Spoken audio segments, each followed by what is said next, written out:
You can go where you want to go. You can do what you want to do. You can be like you want to be.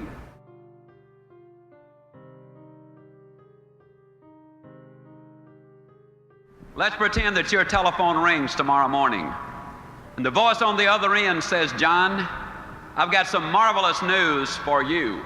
We've just won a trip to Acapulco. There are going to be 4 of us that can go. There are only 2 of us, my wife and myself. We leave at exactly 8:45.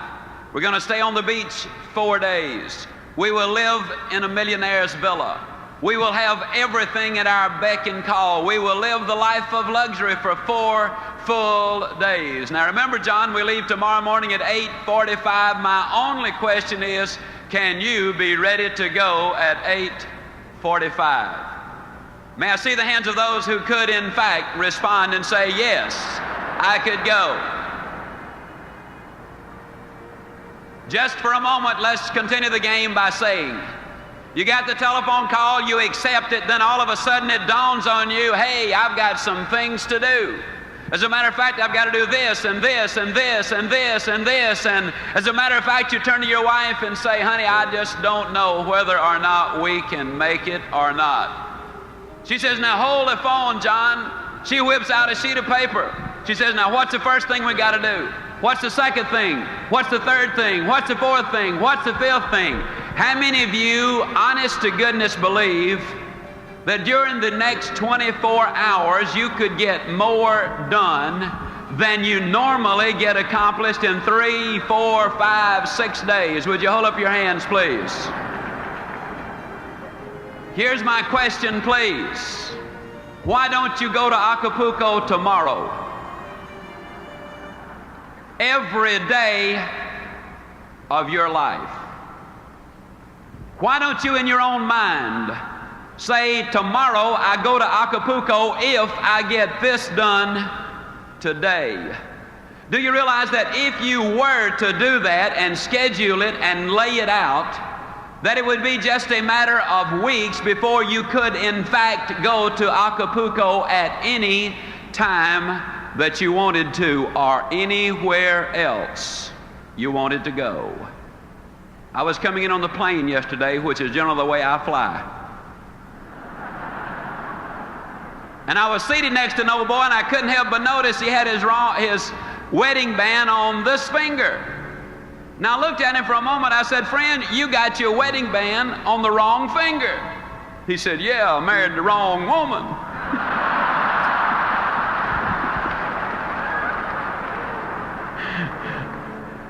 I don't know whether he did or not, but I am completely persuaded that most people have the erroneous idea about what it takes to be successful, and then about what success is, and about what life is. And I would like to, during these next few minutes, climb down right inside of your mind. I'd like to climb down in your emotions. I'm going to motivate you. I'm going to say some things to you that are going to have an impact, and you will, in fact, not be the same when you get up from your seats at the end of this evening. On your trip to Acapulco, there were several things involved. First of all, you had a very specific goal. Second, you had a time limit. And third, you listed the obstacles, the things you had to do in order to get the trip to Acapulco. I'm going to talk to you tonight about goals. There are 4 basic reasons why people do not have goals. Number 1, they have not been sold. Now, friends, I'm flat going to sell you on why you got to have them. I didn't say I wanted to. I didn't say I was going to try to. Didn't say I hope to. I flat said I'm going to sell you on why you must have them. The second reason a lot of people don't have goals is they do not know how to set those goals. I'm going to give you a basic formula for setting those goals that will be precise if you will follow it. The third reason a lot of people do not have goals is they have fear. You see, there's a certain amount of risk involved when you say, "This I'm going to do." Even if you do not tell anyone else, when you set a goal, there's a certain amount of risk involved. Then the fourth reason a lot of people do not have goals is because they have a poor self-image. If you do not think you deserve success, if you do not think you deserve a bigger home, to be $1 million producer, to have an outstanding mate, or beautiful, well-disciplined children who are productive, if you don't think you deserve them, then you'll do things that will keep you from getting them. Let's look at number one. Let's sell you on the idea of having goals. Are they important? At Yale University in 1953, they did a study of the graduating seniors. They discovered that of the graduating seniors, only 3% of them had definite, predetermined, written down goals. 20 years later, they did another survey of those seniors who had graduated. They discovered that the 3% who had committed their goals to paper had accomplished more than the 97% who had not written them down. What about you personally? Have you got your goals laid out? Are you a meaningful specific, or are you a wandering generality? Are goals necessary? I'm going to say emphatically yes. Can you imagine the chairman of the board, General Motors, and somebody comes to him and says, "How did you get to be chairman of the board, General Motors?" Do you really believe he said, "Well, I just showed up for work and they started promoting me, and first thing, here I am, chairman of the board, General Motors"? No, I think you know that is not the way that it happened. What about you? Are you a wandering generality, or are you a meaningful specific? How many of you are in the world of selling? Would you mind holding up your hands, please? One of the major problems we have in the world of selling, a lot of times the salesperson is out selling, and although they're out there physically, what they're saying mentally is, "I need to be home with the family." And then when they're home with the family, physically, they're saying mentally, "I ought to be out in the field selling." And so when they're out in the field, they're really back at home, and when they're back at home, they're really out in the field, and they ain't never nowhere. People today complain of lack of time. It's not lack of time that's the problem, it's the lack of direction. Are you a wandering generality, or are you a meaningful specific? Howard Hill was probably the greatest archer who ever lived. He killed a Cape buffalo with a bow and arrow. He killed a Bengal tiger with a bow and arrow. He won 281 consecutive tournaments. He was never beaten in competition. As a youngster, I have seen Howard Hill in newsreels from 50 feet draw dead aim and split the center of that bullseye perfectly in the center. And yet he could take the next arrow and literally split the first one. An amazing demonstration of skill. And yet I'm going to look at you dead center and say to you, I could spend 20 minutes with you, and at the end of that 20 minutes, Dick, I could have any man in this audience or any woman in this audience hitting the bullseye more consistently than Howard Hill could have on the best day he ever had, provided we blindfolded Howard Hill and turned him around so he would not know which direction he was facing. And you rather obviously laugh and say, "Ziegler, that's silly." Of course. How could a man hit a target he could not see? That's a pretty good question. Here's another one. How can you hit a target you do not have? Have you got one? Are you a wandering generality, or are you a meaningful specific? Are you going to work tomorrow because that's what you did yesterday? If that's the reason you're going tomorrow, you won't be as good tomorrow as you were yesterday, because you're 2 days older and no closer to the goal you do not have. You got to have those goals. A lot of people don't have goals because of fear. I want to skip one and talk about this one just for a moment. I'll be leaving on an airplane tomorrow for Toledo, Ohio. Now, I got sense enough to know that some of those airplanes are coming down faster than they're going up. It's dangerous for that plane to fly. You see in the newspapers where the ships leave the harbor, and you see where some of them sink. It's dangerous for the ship to be on the ocean. You read where people lease their homes, and the lessee, the people who rented the house, they tear it up. It's dangerous to let somebody move into your house. And yet the engineers tell me that it's more dangerous for that plane to stay on the ground, that it will rust out faster than it will wear out up into the heavens.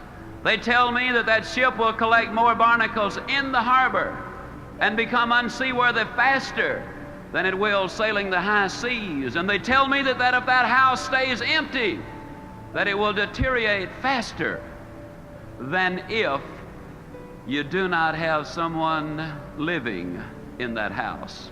Besides, planes are built for flying.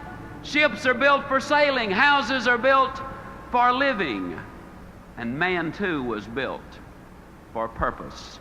He was designed for accomplishment. He's engineered for success. He's endowed with the seeds of greatness. And the greatest danger we as human beings have is when we do not do anything at all. Stop 100 young men, age 25, on any street, USA. Follow them until they're 65 years old, and of those who are still living, you will discover that only 5 of them have succeeded financially. It's almost as if they had set out in life to fail. But I also believe one of the reasons is most people don't understand this thing called money. See, I think it's all right to have money as one of your goals. Occasionally I speak to people and they say, well, I don't want to make a lot of money. You know, I believe a man or a woman that would say that would lie about other things too. A lot of people don't have it because they don't understand it. They talk about cold, hard cash. And it's neither cold nor hard. It's soft and warm. Feels good.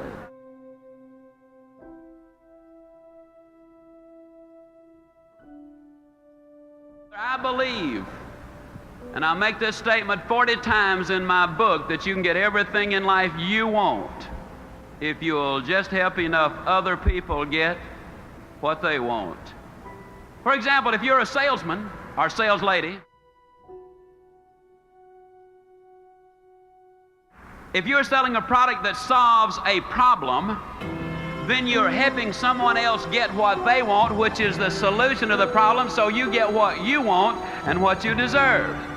If you're in management and your productivity and the productivity of your people is important to your income, if you can train, enthuse, inspire, motivate your people to be successful, then your rewards are going to be greater. You can get everything in life you want if you will just help enough other people get what they want.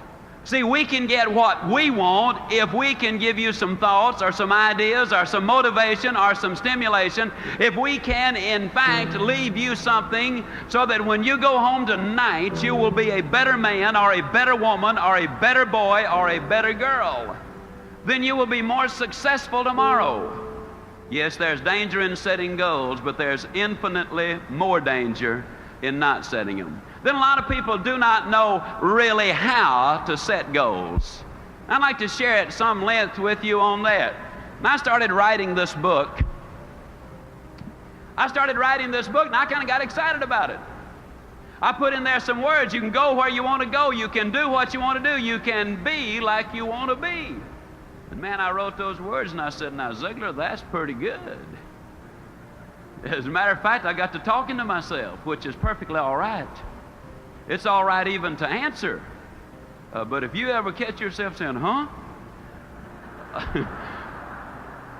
To the answer, you got a problem. Well, I caught myself with a problem. I was saying, huh? Because where I said you can be like you want to be, I looked down and there was a 41-inch waistline and 202 pounds of Ziegler. And the thought occurred to me that one of these days that I might bump into some of you, and I could just imagine this conversation taking place. I could imagine you saying, Ziegler, you believe that stuff you write? And I was going to say, uh-huh. Then I was going to imagine you saying, do you believe all of it? And I was going to say, man, yeah. Then I could imagine you poking your finger in that 41-inch waistline and saying, Ziegler, do you really believe all of it? And then I was going to have to say, well, you know, us authors, we do take a little literary license every once in a while. But I knew I had to make a decision. I either had to take those words out of there, you can be like you want to be, or I had to do something about me. Not only that, but my boy was 8 years old at the time, and I think every father ought to be able to whip his children until they're at least 12. And the rate I was going, I wasn't even going to be able to catch mine. But the straw that broke the camel's back was when that redhead of mine kept telling me to hold my stomach in, and I already was. So I went down to Cooper's clinic. Now, Cooper is the guy who wrote the book Aerobics. When you see somebody out jogging, you can rest assured that's Kenneth Cooper who had an influence on them. Well, it's a 5.5-hour examination. First thing they did was took 2 quarts of my blood. Well, it looked like 2 quarts. They filled so many vials, I thought they were opening a branch of the blood bank right there. Then they dunked me in a tank of water 3 times. And the purpose was to determine the percentage of body fat that I had.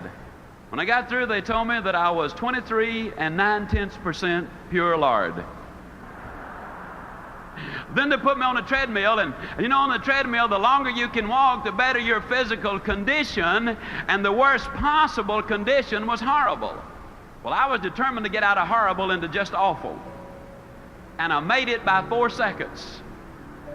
When it was all over, the young doctor, Dr. Martin, skinny young doctor, runs in the Boston Marathon, does the good things, called me in, big smile on his face, optimistic, a real PMA advocate, probably reads Success Unlimited on top of it. Called me in and with a big old smile, he said, Mr. Ziegler, we've got marvelous news for you. We've run these figures through the computer, and according to our computer, and we know it's right, you, sir, are not overweight. However, he said, according to the computer, you are exactly 5 1/2 inches too short.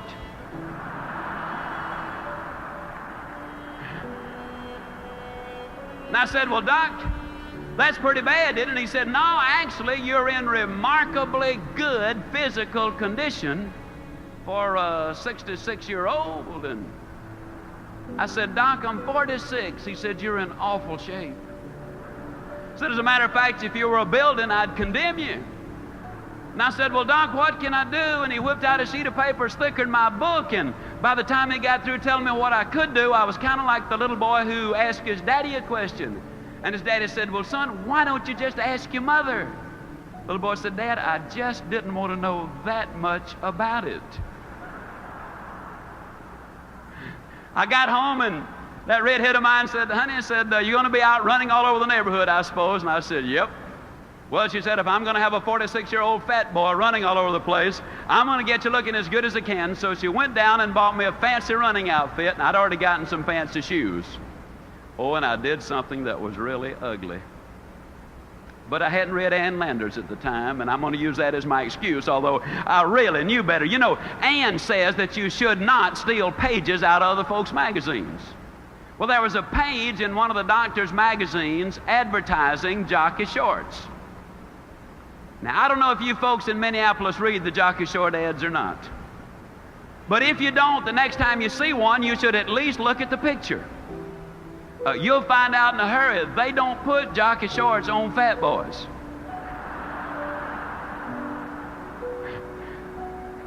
At least they don't have a Goodyear. So I hung it up in my bathroom, and I said, now there's my hero. That's the way I'm going to look. Well, the next morning that alarm clock sounded off, and I hopped out of bed and put that fancy running outfit on and hit the front door and ran a block. Oh, but the next day I did lots better. I ran a block and a mailbox. Then the next day it was a block and 2 mailboxes, then a block and 3, and a block and 4, and a block and 5. One day I ran all the way around the block, came back in, woke the whole family up and said, guess what Dad has done? And one day then I ran a half a mile. Then one day I ran a mile. One day I ran a mile and a half. One day I ran 2 miles. Started doing the sit-ups, only 8 the first day, then 10, then 20, then 40, then 80, then 120, then 200. Started doing push-ups, only 6 the first day. then 8, then 10, then 20, then 30, then 40. Today I do the GI push-up. That just means you push up in the air and slap your hands while you're in the air. I'll tell you, it's different from the others. That weight started coming down from 202 to 165. The waistline dropped from 41 to 34. Oh, I know a lot of people have said to me, yeah, but I bet you were dieting religiously, which is partially true because I did quit eating in church.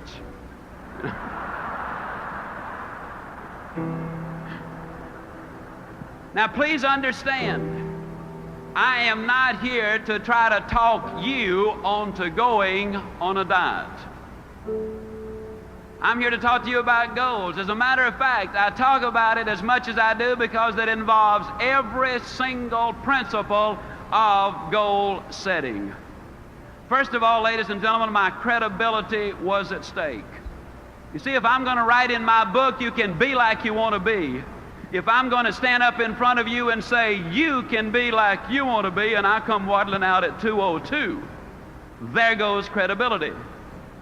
If I get up here and acknowledge Jesus Christ one moment and tell you a dirty joke the next, there is no credibility. See, credibility is a tremendously important thing. That was first.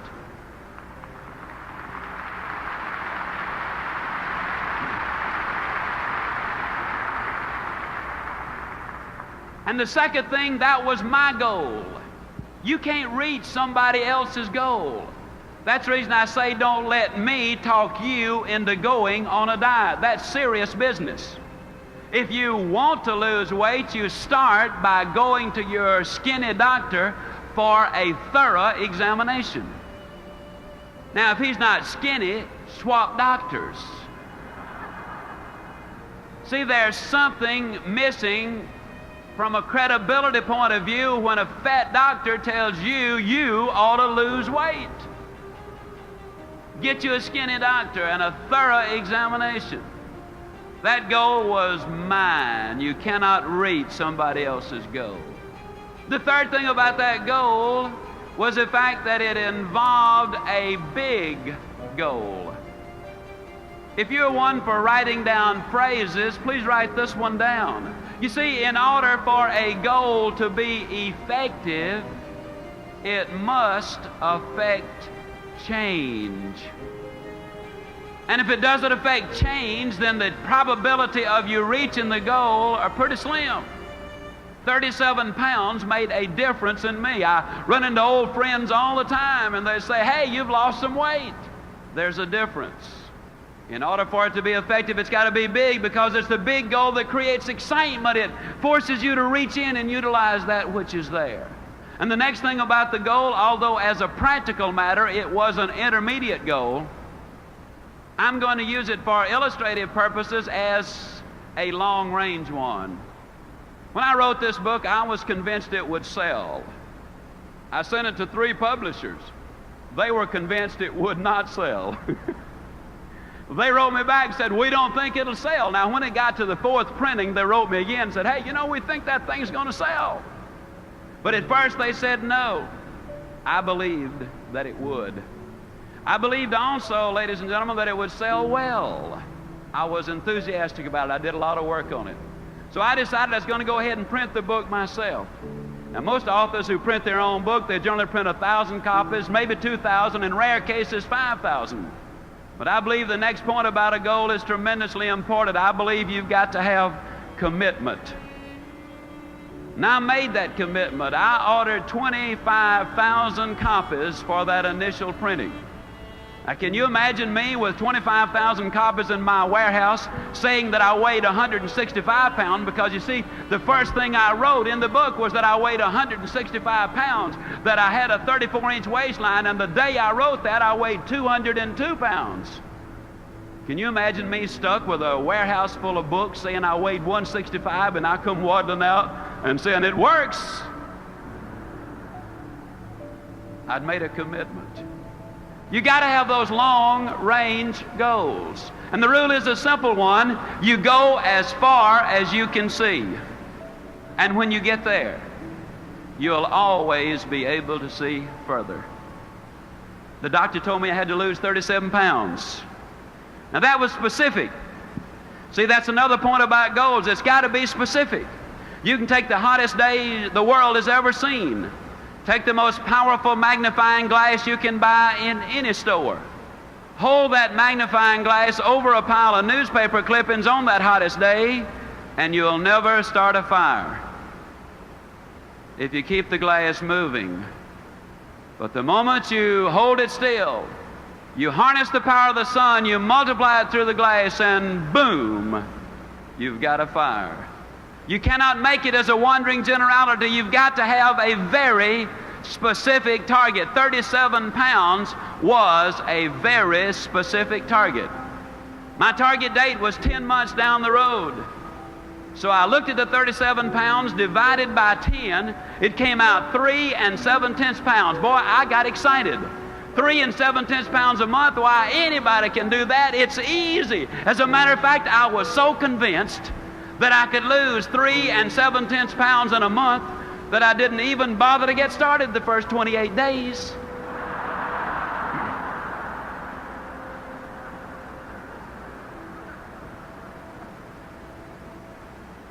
Yeah. Greatest labor-saving device ever invented was tomorrow. So the other point, if you're going to do anything, you got to break it into a daily basis, and you got to get started.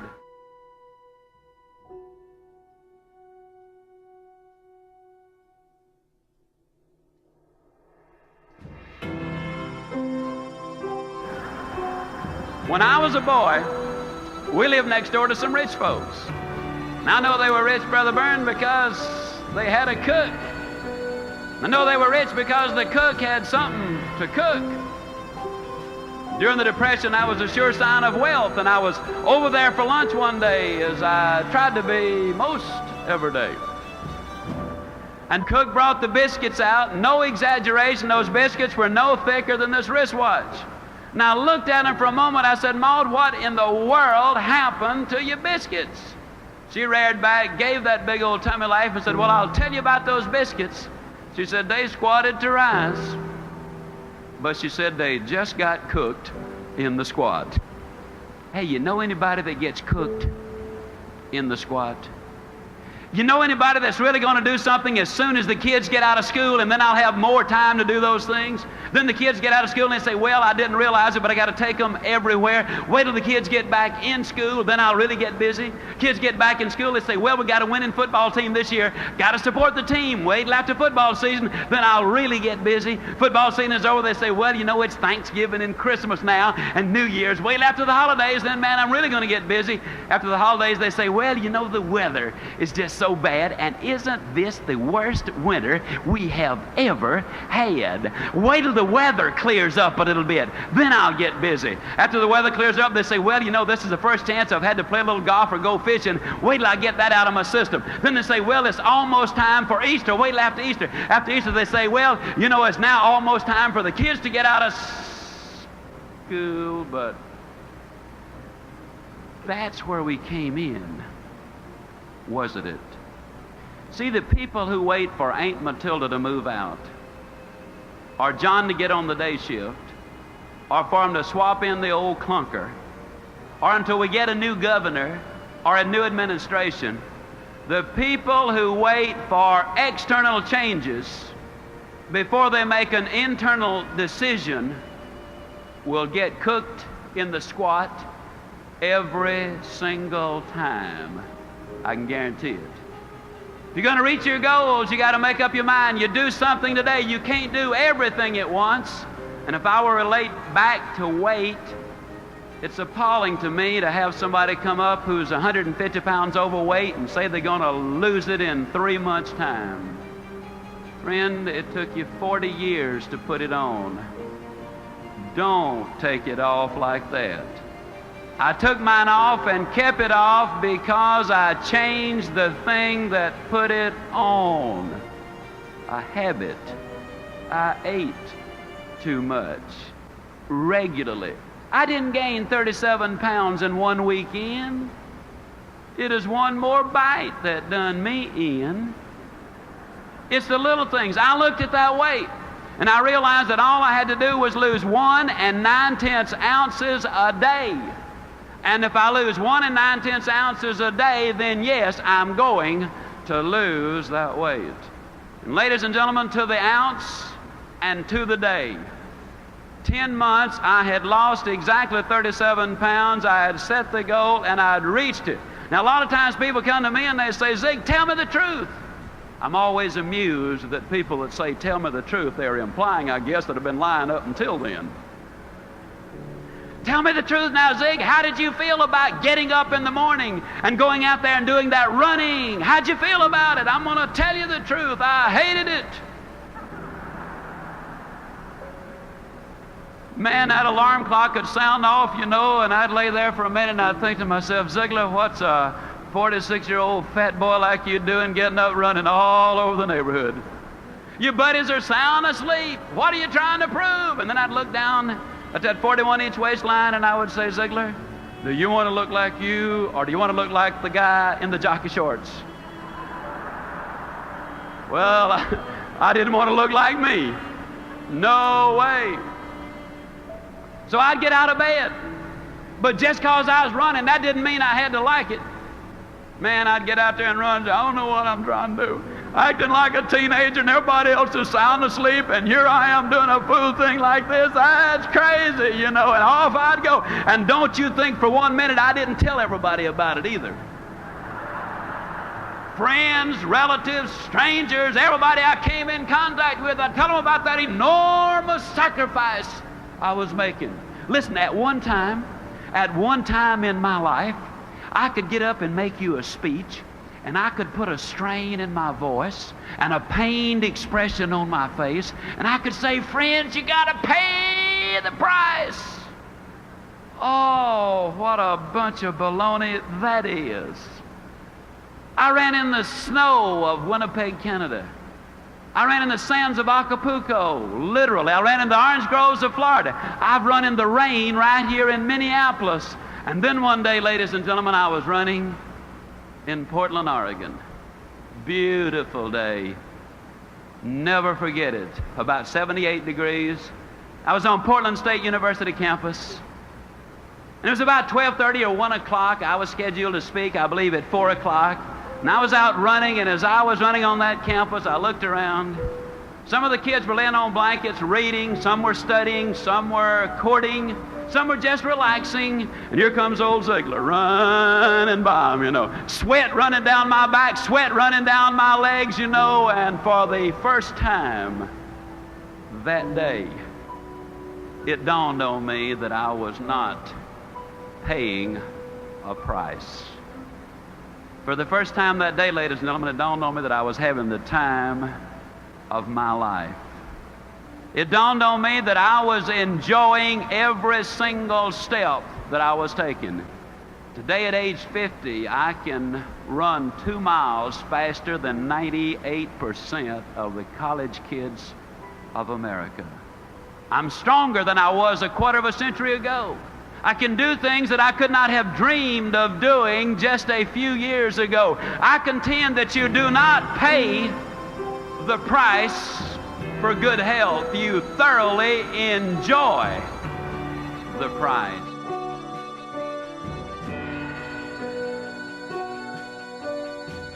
You pay the price for failure. You pay the price for a poor marriage. You enjoy the price of a good one. You enjoy the price of success. You just look at the people who've made it and the people who have not made it. I believe we've got to change our vocabulary. See, ladies and gentlemen, I don't believe you pay the price. I know that you enjoy the price. And I believe we need to change our vocabulary. I'm really talking about changing an attitude, am I not? See, that's what we're talking about here at these PMA rallies, changing attitude. We live basically in a negative world. An overweight person sits down at the table and says, everything I eat turns to fat. Well, that's negative. Mother sends her child off school and says, now don't you get run over. That's negative. We live in a negative world and we become part of what we are around. Did you know that 2/3 of the medical students acquire the symptoms of the disease they study? Common cold. We know that if we get medical treatment, that the average life of a cold is a week. If we don't get the medical treatment, the average life of a cold is 7 days.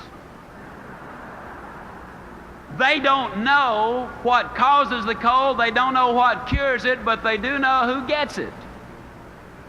The odds are over 10-1 that when you get the cold, it's because you're emotionally depressed.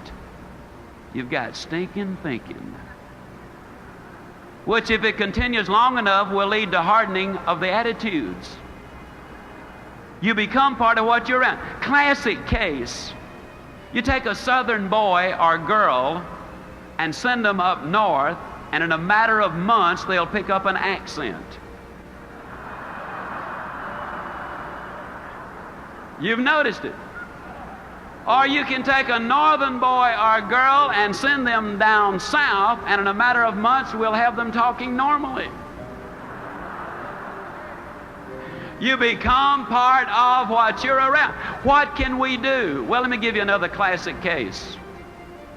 Reported in the July 1976 issue of Success Unlimited magazine, in Israel, there were a large number of immigrants from the Orient, and a large number of immigrants from Europe arrived at about the same time. They did an IQ evaluation on both groups. The average IQ of the children from the Orient was 85. The average IQ of the children from Europe was 105. On the surface, it appears that the European Jewish children were a little smarter. But they put all of these kids together in the kibbutz, where the direction is positive, where the input is you can do it, where the dedication is complete, where the build-up, the motivation, the drive, the direction is fantastic. And 4 years later, the average IQ was exactly the same thing. 115. You can change. You can grow. The greatest message I could ever give to you is that one simple thing. Yes, you can grow. I say it with all of my heart. I know in my mind that man was designed for accomplishment, that he's engineered for success, that he is endowed with the seeds of greatness. You can start from where you are with what you've got. And so long as you build on a moral foundation, I believe you can get anything you really want if you'll just help enough other people get what they want. I'm going to share a story with you. I think it's the greatest story that I've heard in my lifetime. The story goes back nearly 13 years. I was speaking in Kansas City, and there I met a man. His name is Bernie Lofchick. He's more than a friend. He's a brother. He's in the audience right over here. Bernie Lofchick told me, stand up, Brother Vern. Bernie Lofchick told me this story. He said, Zig, when our son was born, our joy knew no bounds. Because we already had our 2 daughters, now we had our son. The family was complete, but he said it wasn't long before we knew something was wrong, because his head hung too limply on the right side of his body, but the family doctor said he would outgrow it. We knew better, so we took him to a specialist. The specialist diagnosed his condition as a reverse of club's feet and treated him for that, but he said, we knew, Zig, it was more serious. We took him to one of Canada's top specialists, and after an exhaustive examination, this specialist said, this little boy is a spastic. He has cerebral palsy. He's never going to be able to walk or talk or count to 10. I'm going to suggest that you put him in an institution for his own good and for the good of the, quote, normal members of the family. Brother Byrne looked at me and he said, you know, Zig, I'm not a buyer, I'm a seller. I could not buy the idea that my son was going to grow up being a vegetable, so we took him to another doctor who told us the same thing. And then another and another and yet another and another until 30 doctors said there is no hope. Then they heard of a Dr. Pearlstein down in Chicago.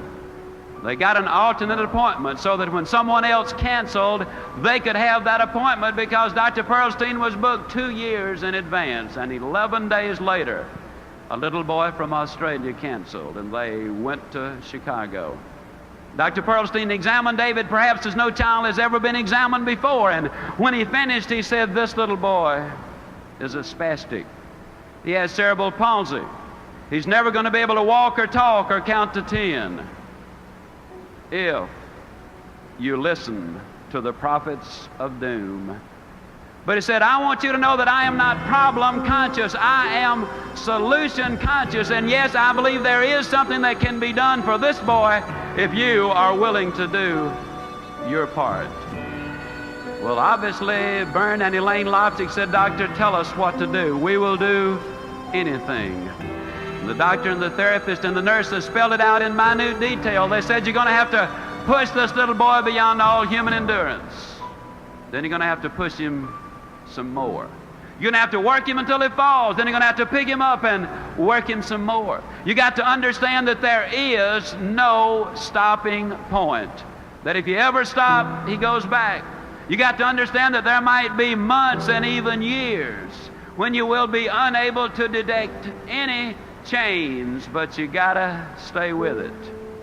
And one last thing, don't ever give him therapy in the presence of another victim of cerebral palsy. Because if he sees them taking therapy, he will inadvertently pick up those awkward movements. You see, we become part of what we are around. Whether it's moral or immoral, whether it's good or bad, stay with it long enough and it's going to rub off on you. The Loftigs went home. They built a little gymnasium in the basement of their home. They hired a physical therapist and a bodybuilder. It took them a lot of months, but one day David Loftig could move the length of his own body. It took them several years, but one day the therapist called Bernie home and said, "I believe David is ready," and Bernie rushed home. And David Loftig was down in the basement and on a little mat getting ready to do a push-up. As that little body started to rise into the air, the emotional and physical exertion was so great there wasn't a dry inch of skin on that little body. And when he finished that one push-up, Mother and Dad and little David and the sisters and the therapist and everybody broke down and shed those tears, which so eloquently say that happiness is not pleasure. Happiness is victory. The story, ladies and gentlemen, is even more remarkable when we know that one of America's leading universities had examined this little boy and said there are no motor connections to the right side of his body. He has no sense of balance. He will have extreme difficulty even being able to walk and stand straight. He'll never be able to swim or skate or ride a bicycle. On October the 23rd, 1971, my wife and I had the privilege of flying to Winnipeg, Canada to attend the bar mitzvah of little David Loftig. Oh, how I wish you could have been there. How I wish the television cameras of the world had been clearly focused on what we saw as this little boy walked to the front of the synagogue, tall and straight and strong. I wish you could have heard him as he uttered those words that moved him into the manhood of the faith of his forefathers. I wish you could have seen what we saw, knowing what we knew, because you see, at that time he had done as many as 1,100 push-ups in a single day. He had run as much as 6 miles non-stop. He was shooting golf in the high 80s, one of the best table tennis players in Winnipeg, Canada.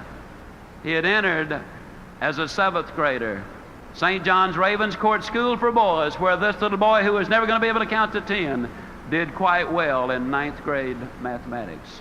February 1974, he qualified for an unrated $100,000 ordinary life insurance policy. So far as we know, the first and only time this has ever happened. And I tell you the story of David Loftig because it involves so many of the principles in which I believe. It begins with the right foundation of honesty and character and faith and loyalty and, yes, love. Oh, what a love story this one is. You see, every night this little boy used to have to put his braces on, and every night he would say, Dad, do we have to put them on tonight? Or Mom, can't we just leave them off tonight? Or do we have to put them so tight? And you mothers and fathers know what I speak of when you have a little boy with tears running down his cheeks, pleading, don't put them on tonight. But because they did love him so much, they did not listen to the tears of the moment because they wanted to see the laughter of a lifetime. And that, ladies and gentlemen, really what love is all about, because you see, so many of us as parents are reluctant to do for the child what is best for the child because we fear that child then might withhold his love from us, not knowing that over the long haul, the best way to guarantee his love is to demonstrate ours by acting in his best interest. I tell the story of David Leipzig because it involves so many of the principles in which I believe. They had a beautiful relationship with others. The doctors and the nurses, you see, they all had a part. The therapists all had a part. You don't climb the high mountain by yourself. It is in conjunction with others that we really accomplish the major things in life. That's why I like to tell the story of David Leipzig, because it's a story of cooperation. I tell the story because it's a story of goals, of big goals, of lifetime goals, of monthly goals, weekly goals, hourly goals even, ladies and gentlemen. I tell the story of David Leipzig because it involves so much in attitude. You talk about attitude. This boy, since he was too small to carry it, used to have his own cassette player. And every day that little mind was fed with the good, the clean, the pure, the powerful, the positive messages over and over and over. You can do it, son. You can do it. See, we live in such a negative world that unless we deliberately read the good books daily, unless we deliberately, regularly feed our minds with those motivational recordings that in essence remind us over and over in a negative world that we ourselves can be positive if we have the positive input. And yes, I tell the story of David Leipzig because I believe it has so much to do with one of those things that so many times we as individuals have a tendency to overlook. As a matter of curiosity, and I'm almost through. Of course, you know, when us Baptists say finally, that don't necessarily mean immediately. That just means we're getting close. But I tell the story of David because it emphasizes so many of the things in which I believe. I'm just curious, how many of you had already noticed this chrome-plated pump sitting here on the... That's amazing. You know, I've noticed something. When I get aboard an aircraft with this pump, almost without exception, I'm the only passenger that's got one. And so I've got to assume by that they must be getting scarce. I believe this. I believe that this pump is going to sum up what I want to say about life and what I want to say about David Leipzig. Got a couple of good friends down in South Alabama. Their names are Bernard Haygood and Jimmy Glenn. They were out riding through the South Alabama foothills one day and they got a little bit thirsty.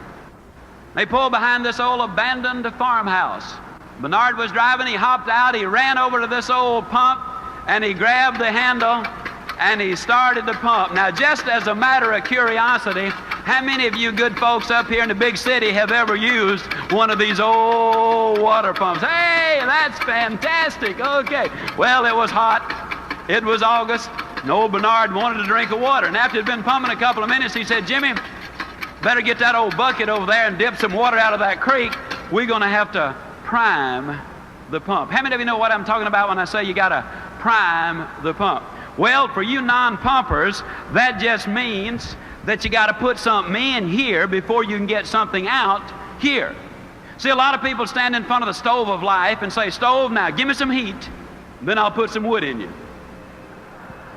A lot of times the secretary says, boss, give me a raise, then I'll start coming to work on time.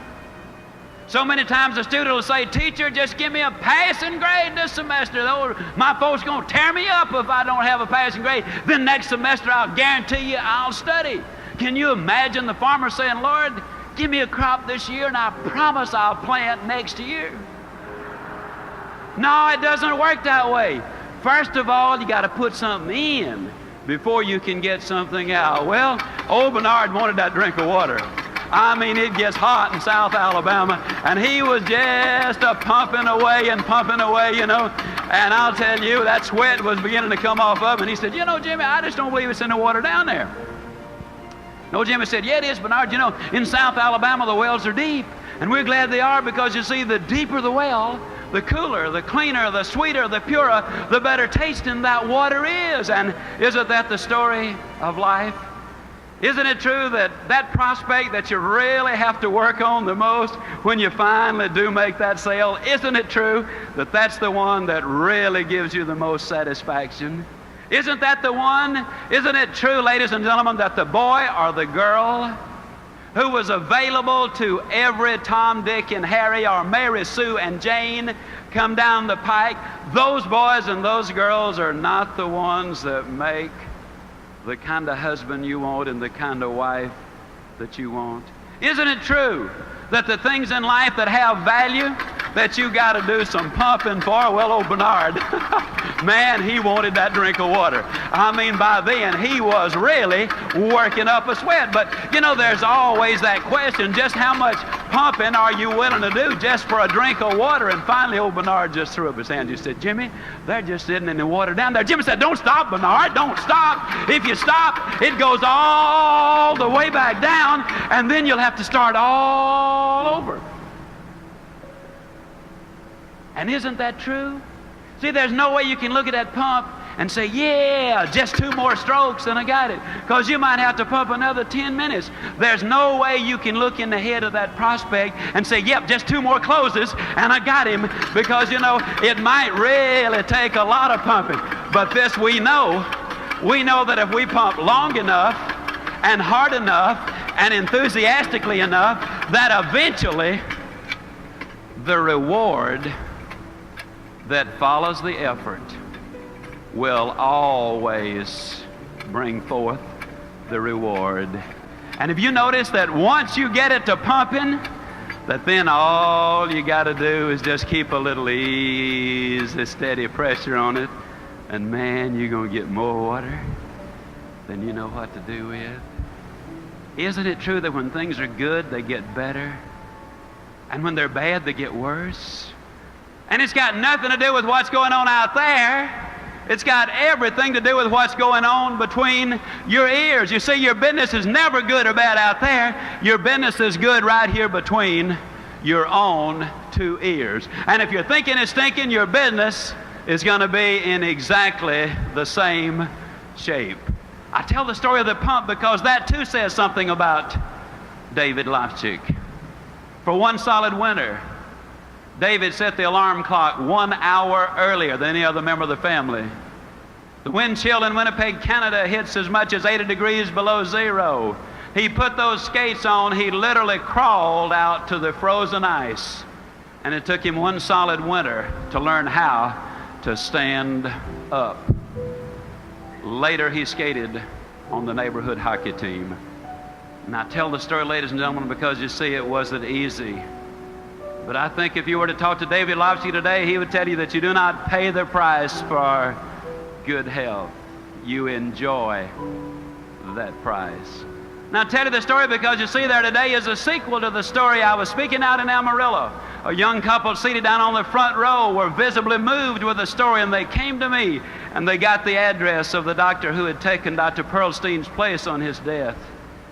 And they went to Chicago, and this doctor examined their little girl, whom they said had cerebral palsy. And the little girl was about 18 months old. And this doctor examined their little baby girl very carefully, and he said, this little girl does not have cerebral palsy.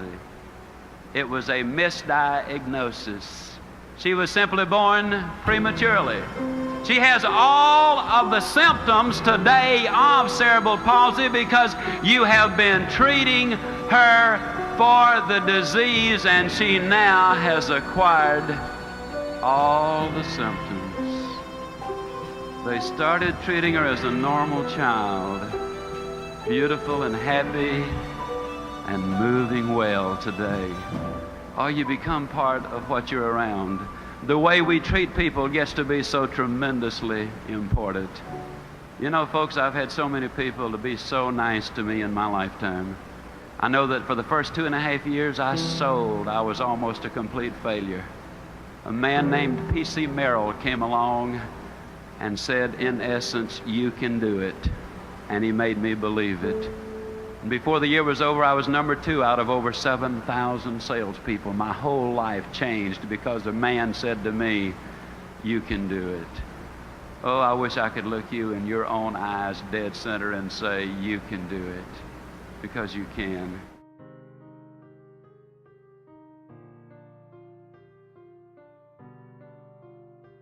Believe in you because you're unique. There have been over 10 billion people to live on the face of this earth. There's never been another you. Believe in your fellow human being.